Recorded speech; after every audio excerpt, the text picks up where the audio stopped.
National high speed rail corporation Mumbai और अहमदाबाद के बीच 508 kilometre लंबी भारत की पहली हाई स्पीड रेल लाइन का निर्माण कर रही है। इस बुलेट ट्रेन का ट्रायल जापान में शुरू हो गया है और ट्रायल का एक वीडियो भी सामने आया है।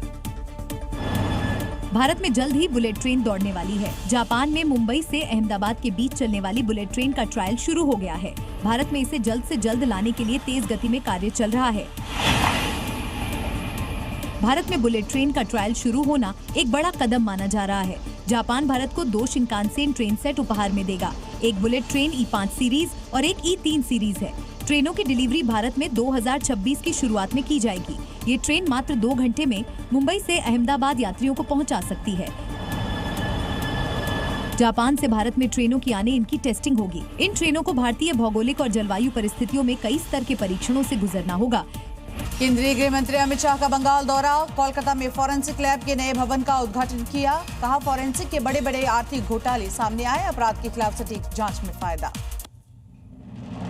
केंद्रीय मंत्री चिराग पासवान लड़ेंगे बिहार विधानसभा चुनाव। आरक्षित नहीं बल्कि सामान्य सीट से लड़ेंगे चुनाव।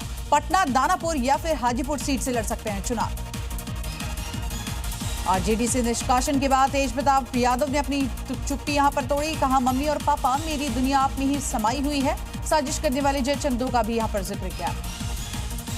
महाराष्ट्र से विधायक अबू आजमी के विवादित बोल। कहा, गणेश उत्सव कावड़ में एक महीने सड़कें बंद, तब प्रशासन आखिर क्यों नहीं कुछ करता। बकरीद को लेकर बाबा बागेश्वर का बड़ा बयान। कहा, जीवों के खिलाफ हिंसा किसी समुदाय धर्म में स्वीकार नहीं। अगर किसी की जान बचा नहीं सकते तो किसी की जान लेने का अधिकार नहीं। दिल्ली के जंगपुरा इलाके में अतिक्रमण के खिलाफ कार्रवाई। मद्रासी कैंप पर बुलडोजर एक्शन। वहीं इलाके में तनाव के बाद भारी पुलिस बल की तैनाती। सीजेआई गवई ने की सीएम योगी की तारीफ। कहा, योगी है सबसे शक्तिशाली और मेहनती मुख्यमंत्री। अयोध्या में 5 जून को अपना जन्मदिन मनाएंगे सीएम योगी आदित्यनाथ।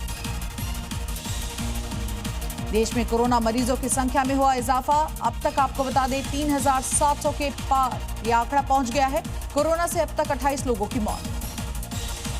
भोपाल में चल रहे ब्यूटी कॉन्टेस्ट में बजरंग दल का जमकर हंगामा। संस्कृति, सभ्यता और अश्लीलता का बड़ा आरोप लगाया। मौके पर पहुंची पुलिस ने कार्यक्रम को रोका। नॉर्थ ईस्ट के कई राज्यों में भारी बारिश की वजह से मुसीबत। सिक्किम में सैलाब में फंसी गई जिंदगियां, तो वहीं अरुणाचल प्रदेश में पहाड़ दरकने से गई 7 लोगों की जान। असम में भी बाढ़ का प्रकोप। Zee News।